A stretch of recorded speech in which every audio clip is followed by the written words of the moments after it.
everyone, welcome to another video from Teachers Academy. So ഇന്ന് നമുക്ക് IELTS സ്പീക്കിങ്ങിനെ പറ്റി discuss ചെയ്യാം. IELTS സ്പീക്കിങ്ങിൽ ആവശ്യമായിട്ടുള്ളത്, അതായത് നമുക്ക് അറിഞ്ഞിരിക്കേണ്ട കുറച്ച് ബേസിക് കാര്യങ്ങൾ, അതാണ് ഈ വീഡിയോ കൂടി പറയാൻ ഉദ്ദേശിക്കുന്നത്. നമ്മുടെ IELTS സ്പീക്കിംഗ് ഒരു 11 to 15 minutes ആ ഒരു ടൈം പീരീഡിൽ തീർന്ന ഒരു എക്സാമിനേഷൻ ആണ്.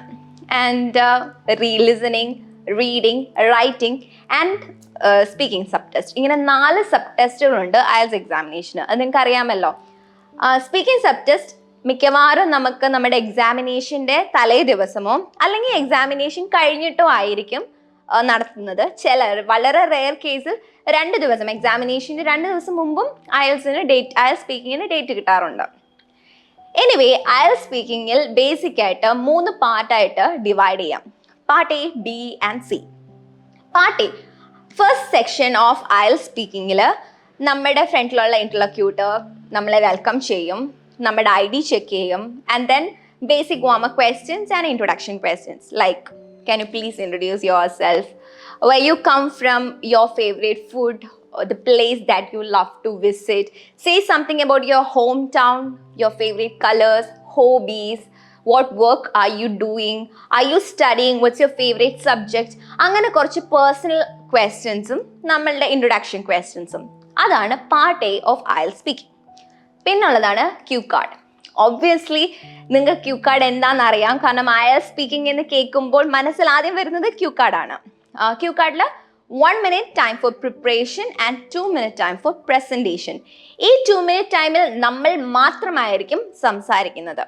ആൻഡ് ക്യൂ കാർഡ് മോസ്റ്റ്ലി നമ്മുടെ ലൈഫുമായിട്ട് റിലേറ്റ് ചെയ്തിട്ടുള്ള സബ്ജക്ട്സ് ആയിരിക്കും. Mostly for example, who's your favorite person, a person whom you like, why do you like that person, അങ്ങനെ അതിനെക്കുറിച്ചുള്ള ഫോളോ അപ്പ് കാര്യങ്ങൾ. Part B of IELTS speaking. Part B of IELTS speaking ഞാൻ കൂടുതൽ പറയേണ്ട ആവശ്യമില്ല, Q കാർഡാണ്. നമ്മുടെ 1 minute preparation time and 2 minute presentation time. ഈ 2 minute കണ്ടിന്യൂസ് ആയിട്ട് നമ്മൾ തന്നെ ആയിരിക്കും സംസാരിക്കുന്നത്. നമ്മുടെ എക്സാമിനർ സംസാരിക്കത്തില്ല. ക്യൂ കാർഡ് നമ്മുടെ ലൈഫുമായിട്ട് റിലേറ്റ് ചെയ്തിട്ടുള്ള ടോപ്പിക്സ് ആയിരിക്കും. For example, who is your favourite person, അല്ലാന്നുണ്ടെങ്കിൽ say something about a person who inspired you, why that person inspired you, അല്ലാന്നുണ്ടെങ്കിൽ an incident from your life that changed your life, a gift that you got as a child, അങ്ങനെയുള്ള എന്തെങ്കിലും ഒരു question ആയിരിക്കും. And അതിനെ base ചെയ്തൊരു 3-4 questions, sub questions. അപ്പം അതിന് answers prepare ചെയ്ത് നമ്മൾ ഒരു ഒരു ഷോർട്ട് ആൻസേഴ്സ് പോലെ പറയുന്നതാണ് ഈ 2 minutes കൊണ്ട് നമ്മൾ ചെയ്യേണ്ടത്. ആൻഡ് ക്യൂ കാർഡ് സംസാരിക്കുകയാണെന്നുണ്ടെങ്കിൽ ഞാൻ നേരത്തെ പറഞ്ഞ പോലെ it is from our life, അല്ലേ? Can you please tell me about a person who inspired you എന്ന് പറയുമ്പോൾ നമ്മുടെ ആയിട്ടുള്ള പേഴ്സണൽ സബ്ജക്റ്റീവ് ആയിട്ടുള്ള ഒരു ക്വസ്റ്റ്യൻ ആണ് അത്. ക്യൂ കാർഡ് ഒരിക്കലും കാണാപ്പാഠം പഠിക്കരുത്. ബിക്കോസ് നിങ്ങൾക്ക് അറിയാം, ബൈ ഹാർട്ട് ചെയ്ത് കഴിഞ്ഞാൽ ഏതെങ്കിലും ഒരു പോയിന്റിൽ നമ്മൾ എന്തെങ്കിലും മറന്നുപോയി കഴിഞ്ഞാൽ പിന്നെ നമുക്ക് പറയാൻ എന്താണെന്ന് അറിയത്തില്ല. സബ്ജക്റ്റീവ് ആയിട്ടുള്ള ക്വസ്റ്റ്യൻസ് എന്തിനാണ് കാണാപ്പാഠം പഠിക്കുന്നത്? Take it from your life and talk. നമ്മുടെ എക്സാമിനേഴ്സ് നമ്മളെ നോക്കുന്നത്, അസസ് ചെയ്യുന്നത് ബേസിക്കലി നമുക്ക് റെസ്പോണ്ട് ചെയ്യാൻ പറ്റുന്നുണ്ടോ, കമ്മ്യൂണിക്കേഷൻ പ്രോപ്പറായിട്ട് ചെയ്യുന്നുണ്ടോ എന്നുള്ള കാര്യത്തിലാണ്. Part C of IELTS speaking basically opinion questions ആണ്. നമ്മുടെ ഒപ്പീനിയൻസ് നമ്മൾ പ്രസന്റ് ചെയ്യണം. നമ്മുടെ ക്യൂ കാർഡിന്റെ കണ്ടിന്യൂറ്റി ആയിട്ടാണ് ഈ ഒരു പാർട്ട് വരുന്നത്. ഫോർ എക്സാമ്പിൾ, ക്യൂ കാർഡിനകത്ത് ഇപ്പം can you please describe an incident, an interesting activity that you noticed in social media? ഇതാണ് നമ്മുടെ ക്വസ്റ്റ്യൻ, ക്യൂ കാർഡിന്റെ question. And follow up questions are there and we told the answer. Follow up question വരുന്നത്, do you think youngsters are addicted to social media? So we will be saying answer like, yes, I think, in my opinion, youngsters are addicted to social media.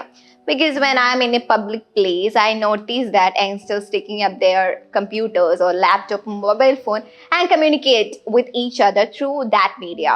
So I believe youngsters are addicted to social media. But our next follow-up question will be, what is the purpose of, why do you think youngsters are addicted to social media, or what are the things that they do in social media എന്നുള്ള question ആയിരിക്കും. നമ്മുടെ first question നമ്മൾ ഉണ്ടാക്കി പറഞ്ഞു കഴിഞ്ഞാൽ അതിന്റെ follow up ആയിട്ടുള്ള ഈ ക്വസ്റ്റ്യൻ നമുക്ക് ആൻസർ ചെയ്യാൻ ബുദ്ധിമുട്ടായിട്ട് വരും. സോ കീപ് ഇറ്റ് ഓണസ്റ്റ്, കള്ളം പറയരുത്. കള്ളം പറഞ്ഞു കഴിഞ്ഞാൽ നമുക്ക് കണ്ടിന്യൂറ്റി കിട്ടത്തില്ല. പിന്നെ നമ്മൾ ആദ്യം പറഞ്ഞ ആൻസർ എന്താണെന്ന് ആലോചിക്കാൻ പോകണം, അതിന്റെ ഫോളോ അപ്പ് ക്വസ്റ്റ്യൻ ഉണ്ടാക്കാൻ നോക്കണം. സോ ഓണസ്റ്റ് ആയിട്ട് വെക്കുവാണ്, ഓണസ്റ്റ് ഒപ്പീനിയൻസ് പറയുകയാണെന്നുണ്ടെങ്കിൽ ഈ ഒരു പ്രശ്നം നമുക്ക് സോൾവ് ചെയ്യാം. Part D and part C of IELTS speaking. Basically ഇത് 2 പാർട്ട് ആണെന്നുണ്ടെങ്കിലും ഇതിനെ നമുക്ക് ഒരൊറ്റ സെക്ഷനായിട്ട് എടുക്കാൻ പറ്റും. കാരണം ക്യൂ കാർഡും അതിന്റെ ഫോളോ അപ്പ് ക്വസ്റ്റ്യൻസും ആണ്. ആൻഡ് പേഴ്സണലൈസ്ഡ് വ്യൂസ് ആണ് പറയേണ്ടത്, സബ്ജക്റ്റീവ് ആണ്, ഒപ്പീനിയൻ ബേസ് ആണ്. ഞാൻ നേരത്തെ പറഞ്ഞ മാതിരി ഓണസ്റ്റ് ഒപ്പീനിയൻസ് ആണ് പറയേണ്ടത്. അതുകൊണ്ട് തന്നെ ഓൺ വേർഡ്സിലാണ് പറയേണ്ടത്, ഓൺ എക്സ്പീരിയൻസും ആണ് പറയേണ്ടത്. But we are people, we don't know everything അല്ലേ? എല്ലാം നമുക്ക് അറിയണമെന്ന് നിർബന്ധമൊന്നുമില്ല. സോ തീർച്ചയായിട്ടും ക്യൂ കാർഡ് പഠിക്കാൻ വേണ്ടിയിട്ട് ഒരു മെത്തേഡ് ഉണ്ട്, ഒരു വേ ഉണ്ട് നമുക്ക് ഫോളോ ചെയ്യാൻ പറ്റുന്നത്. ആ വേ എന്താണെന്ന് നമുക്ക് ഡിസ്കസ് ചെയ്യാം നെക്സ്റ്റ് വീഡിയോയിൽ. Bye for now.